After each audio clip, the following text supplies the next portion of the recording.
Pernahkah Anda membayangkan memetik mangga manis dari halaman rumah sendiri? Bukan dari kebun luas, bukan dari desa dengan sawah terbentang, melainkan dari sebuah pot yang diletakkan di sudut teras rumah. Kedengarannya sederhana, tapi bagi sebagian orang itu terasa mustahil. Karena sejak dulu, kita diajarkan bahwa pohon mangga harus tinggi menjulang, akarnya harus bebas menembus tanah, dan lahannya harus luas. Namun kenyataannya, banyak orang sudah membuktikan bahwa mangga bisa tumbuh pendek, rimbun dan berbuah lebat hanya dari dalam pot. Pertanyaannya sekarang, kenapa ada yang berhasil dan ada yang gagal?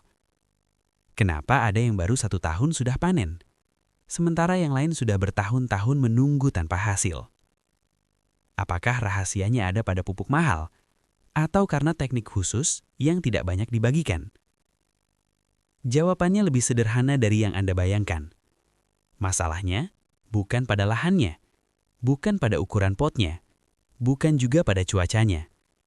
Seringkali, yang membedakan hanyalah pemahaman tentang bagaimana mangga tumbuh dan bereaksi terhadap lingkungannya. Di video ini, kita tidak hanya akan belajar cara menanam mangga di pot. Kita akan memahami logikanya, mengerti prosesnya, dan mengetahui kapan harus memberi dan kapan justru harus mengurangi. Karena dalam menanam mangga, terlalu banyak memberi justru bisa membuatnya tidak pernah berbuah. Simak sampai akhir, karena satu kesalahan kecil di awal bisa membuat Anda menunggu bertahun-tahun tanpa panen. Sebelum berbicara tentang pot, pupuk, atau teknik sambung, ada satu hal penting yang harus kita pahami terlebih dahulu. Mangga adalah tanaman yang sangat responsif terhadap kondisi lingkungan. Ia bukan hanya tumbuh secara otomatis, ia bereaksi. Ketika tanah subur, air melimpah, dan ruang akar luas, mangga akan fokus tumbuh besar.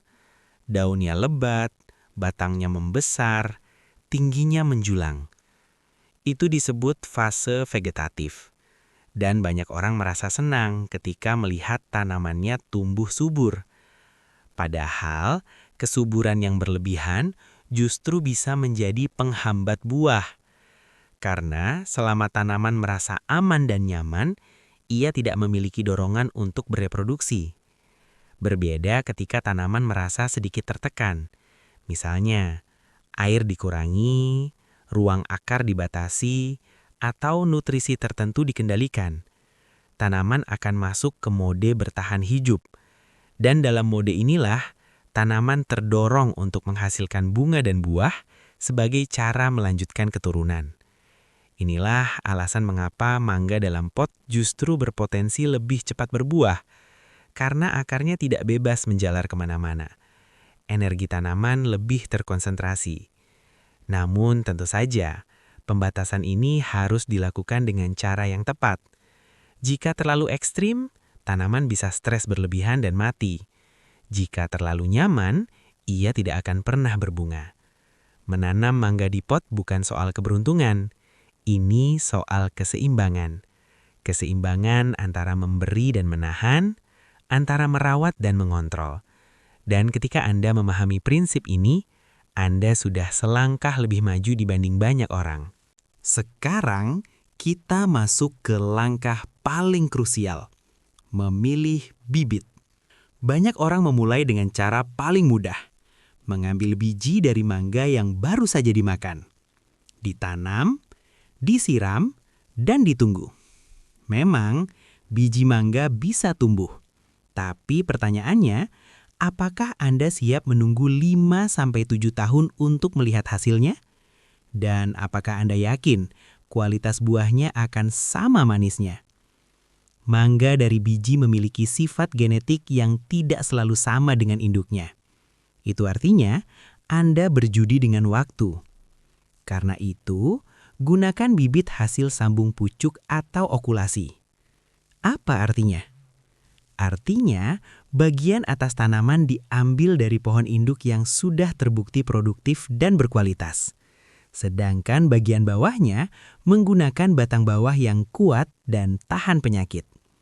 Hasilnya, Tanaman lebih cepat berbuah, sifat unggul induk tetap terjaga, dan pertumbuhannya lebih terkontrol. Saat membeli bibit, perhatikan detail kecil. Lihat sambungannya, harus menyatu rapi, tidak retak, tidak menghitam. Perhatikan daunnya, hijau cerah, tidak layu, tidak berbintik. Batangnya harus tegak dan kokoh. Jangan tergoda harga murah jika kualitas meragukan. Karena kesalahan memilih bibit tidak bisa diperbaiki di tengah jalan. Bibit adalah pondasi. Dan seperti membangun rumah, jika pondasinya salah, seindah apapun desainnya, hasilnya tidak akan maksimal. Lebih baik meluangkan waktu ekstra di awal daripada menyesal setelah bertahun-tahun merawat tanpa hasil. Banyak orang berpikir, asal pakai tanah, tanaman pasti tumbuh. Padahal kenyataannya, kualitas media tanam sangat menentukan cepat atau lambatnya mangga berbunga. Ingat, kita menanam di pot, bukan di tanah terbuka. Artinya, seluruh kehidupan akar bergantung pada apa yang kita masukkan ke dalam pot tersebut. Jika media terlalu padat, akar sulit berkembang. Jika terlalu becek, akar kekurangan oksigen dan mudah busuk. Jika terlalu miskin nutrisi, tanaman tumbuh lambat dan tidak bertenaga. Karena itu, gunakan campuran yang seimbang. Tanah gembur sebagai struktur utama, pupuk kandang matang sebagai sumber nutrisi alami, sekam bakar atau pasir kasar untuk menjaga porositas. Perbandingan 1:1:1 adalah komposisi aman untuk pemula. Namun ada satu hal penting yang sering diabaikan. Pastikan pupuk kandang benar-benar matang. Jika masih mentah, panasnya bisa merusak akar muda. Selain itu, media tanam sebaiknya tidak langsung digunakan setelah dicampur. Diamkan beberapa hari di tempat teduh. Tujuannya agar mikroorganisme di dalamnya stabil. Media tanam yang baik bukan hanya sekedar tempat berdiri bagi tanaman. Ia adalah rumah bagi akar. Dan akar yang sehat akan menentukan seberapa kuat tanaman menopang bunga dan buahnya nanti. Tambahkan pecahan junting, batu kecil atau arang di dasar pot. Ini bukan sekedar formalitas. Drainase yang baik adalah perlindungan pertama dari kegagalan. Karena akar yang membusuk hampir selalu sulit diselamatkan. Dan satu hal lagi, jangan mengisi pot sampai penuh menyentuh bibir pot. Sisakan jarak beberapa sentimeter. Ini akan membantu saat penyiraman agar air tidak meluap dan nutrisi tidak mudah terbuang. Detail kecil seperti ini seringkali menentukan hasil besar di kemudian hari. Setelah media siap, proses penanaman terlihat sederhana. Namun justru di tahap inilah banyak kesalahan terjadi. Saat melepas polybag bibit, jangan menarik batangnya. Robek bagian samping polybag dengan hati-hati. Biarkan media lama tetap menempel pada akar. Karena akar yang terguncang terlalu keras bisa mengalami stres. Letakkan tanaman tepat di tengah pot. Pastikan posisi batang tegak lurus. Jika miring sejak awal, pertumbuhannya bisa tidak seimbang. Isi media perlahan di sekeliling akar. Padatkan secukupnya menggunakan tangan. Jangan ditekan terlalu keras karena akar butuh ruang bernafas. Setelah selesai, siram hingga air keluar dari lubang bawah pot. Ini penting untuk memastikan seluruh media basah merata. Namun setelah itu, jangan langsung memberi pupuk kimia. Beri waktu tanaman untuk beradaptasi. 2 minggu pertama adalah masa penyesuaian. Tanaman sedang mengenali lingkungan barunya. Jika dalam beberapa hari daun terlihat sedikit layu, itu wajar. Selama batang masih segar dan tidak mengering, tanaman sedang beradaptasi. Letakkan pot di tempat yang mendapat sinar matahari cukup, minimal 6 jam sehari. Mangga adalah pecinta cahaya. Tanpa sinar matahari penuh, pembungaan akan sulit terjadi. Dan satu hal penting, jangan terlalu sering memindahkan pot. Perubahan arah cahaya membuat tanaman harus menyesuaikan ulang posisi daunnya. Stabilitas lingkungan membantu pertumbuhan lebih cepat. Sekarang kita masuk ke fase yang menentukan. Perawatan harian. Banyak orang menyiram tanaman setiap kali melihat permukaan tanah kering, padahal belum tentu bagian dalamnya kering. Untuk memastikannya, Anda bisa memasukkan jari sekitar 2 hingga 3 cm ke dalam media. Jika masih lembab, tunda penyiraman. Mangga tidak suka akar yang selalu basah. Penyiraman berlebihan adalah penyebab umum gagal berbunga. Selain air, nutrisi juga harus seimbang. Pada fase awal pertumbuhan, gunakan pupuk dengan kandungan nitrogen cukup. Namun jangan berlebihan. Karena terlalu banyak nitrogen membuat daun tumbuh sangat subur, tetapi bunga tidak kunjung muncul. Setiap 1 bulan sekali, berikan pupuk dalam dosis ringan namun rutin. Lebih baik sedikit tapi konsisten daripada banyak namun jarang. Sekarang kita masuk ke bagian penting, pemangkasan. Jika Anda membiarkan mangga tumbuh tanpa arah, ia akan fokus mendinggi. Padahal dalam pot kita ingin pohon pendek dan bercabang banyak. Saat tinggi mencapai sekitar 60-80 cm, potong bagian pucuknya. Pemotongan ini akan merangsang munculnya cabang baru. Dari beberapa cabang yang tumbuh, pilih 3 atau 4 yang paling kuat. Inilah rangka utama pohon Anda. Dari cabang utama ini akan muncul cabang sekunder. Dan dari cabang sekunder inilah biasanya bunga bermunculan. Pemangkasan bukan merusak tanaman. Justru itu membantu mendistribusikan energi secara merata. Selain itu, tajuk yang rapi membuat sinar matahari bisa masuk ke seluruh bagian tanaman. Dan sinar matahari adalah bahan bakar utama pembungaan. Jangan takut memangkas, karena tanpa pemangkasan, tanaman hanya akan tinggi, bukan produktif. Dan ingat, menanam mangga di pot bukan tentang membuat pohon sebesar mungkin, tetapi tentang membuatnya seimbang, kuat, dan siap berbuah. Setelah tanaman tumbuh sehat, cabang sudah terbentuk. Daun rimbun dan warna hijau tampak segar. Kini saatnya masuk ke fase yang paling ditunggu, fase pembungaan. Namun disinilah banyak orang mulai ragu, karena tanamannya terlihat subur, tapi tidak ada tanda-tanda muncul bunga. Jika itu yang terjadi, kemungkinan besar tanaman Anda masih berada di fase vegetatif. Artinya, ia masih merasa terlalu nyaman. Air cukup, nutrisi cukup, ruang akar stabil. Tidak ada alasan bagi tanaman untuk bereproduksi. Disinilah teknik stres terkendali diperlukan. Pertama, pastikan tanaman benar-benar sehat. Jangan pernah merangsang pembungaan pada tanaman yang lemah. Kemudian, kurangi penyiraman secara bertahap. Bukan dihentikan total. Cukup biarkan media menjadi lebih kering dari biasanya. Lakukan selama 2 hingga 3 minggu.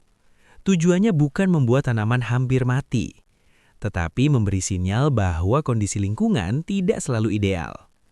Dalam kondisi seperti ini, tanaman akan mengalihkan energinya dari memperbanyak daun menjadi mempersiapkan bunga. Setelah periode stres ringan selesai, siram kembali seperti biasa. Lalu berikan pupuk dengan kandungan fosfor dan kalium lebih tinggi. Kurangi nitrogen, karena nitrogen memicu pertumbuhan daun, sedangkan fosfor dan kalium membantu pembentukan bunga dan buah. Biasanya dalam beberapa minggu, Anda akan melihat perubahan. Di ujung ranting, muncul tonjolan kecil. Itulah bakal bunga. Pada tahap ini kesabaran sangat dibutuhkan. Hindari menyemprot air langsung ke bunga. Hindari memindahkan pot, dan jangan terlalu sering menyentuhnya. Karena bunga mangga sangat sensitif terhadap perubahan lingkungan. Jika berhasil melewati fase ini, Anda sudah selangkah lebih dekat menuju panen. Coba bayangkan sejenak. Anda berdiri di halaman rumah sendiri. Tidak luas, mungkin hanya beberapa meter saja. Di sudut halaman itu berjajar beberapa planter bag hitam. Tingginya tidak seberapa, batangnya tidak terlalu besar. Tapi di ujung-ujung cabangnya menggantung buah jambu air merah mengkilap, segar, padat, menggiurkan, Dan setiap beberapa bulan, buah itu dipanen, ditimbang, dijual.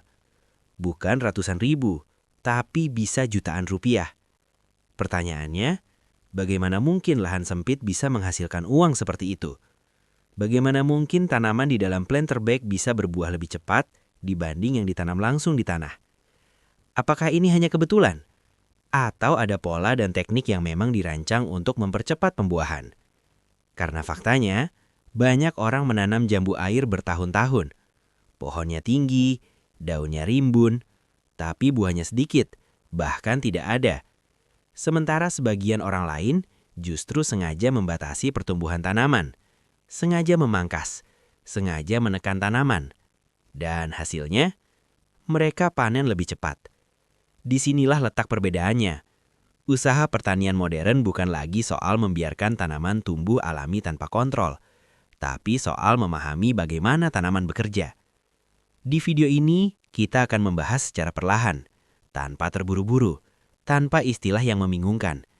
Kita akan kupas mulai dari kenapa jambu air sangat potensial untuk usaha rumahan, kenapa planter bag justru bisa menjadi keunggulan, bagaimana cara mengendalikan pertumbuhan vegetatif, dan bagaimana menghitung potensi keuntungan secara realistis. Jika Anda benar-benar ingin memulai usaha dari rumah, atau sedang mencari peluang agribisnis dengan modal terjangkau, maka bagian awal ini sangat penting untuk Anda pahami. Karena sebelum bicara teknik, Anda harus tahu dulu, mengapa usaha ini layak untuk diperjuangkan. Menanam mangga di pot bukan sekedar teknik bercocok tanam. Ini adalah perjalanan. Perjalanan dari menanam bibit kecil, menyiramnya setiap hari, memangkasnya dengan hati-hati, hingga akhirnya melihat bunga pertama bermekaran. Ada proses yang tidak instan. Ada masa menunggu. Ada rasa khawatir ketika daun menguning. Ada rasa harap ketika bakal bunga muncul. Namun disitulah letak nilainya. Karena ketika akhirnya Anda melihat buah menggantung di pohon kecil dalam pot itu, Anda tahu, itu bukan kebetulan. Itu hasil dari kesabaran, hasil dari pemahaman, hasil dari konsistensi. Anda tidak membutuhkan lahan luas untuk merasakan kepuasan memanen sendiri. Tidak perlu kebun besar. Cukup satu pot, satu bibit unggul, dan niat untuk merawatnya dengan benar. Banyak orang menunda karena merasa lahannya sempit. Padahal bukan luas lahan yang menentukan hasil, melainkan kesungguhan dalam merawat. Mungkin hari ini Anda baru akan memulai, menyiapkan pot pertama, mencari bibit terbaik. Dan mungkin beberapa bulan dari sekarang, Anda berdiri di halaman rumah sendiri, memegang mangga hasil kerja tangan Anda. Dan di saat itu, Anda akan tersenyum. Karena Anda tahu, semua berawal dari satu keputusan sederhana, untuk mencoba.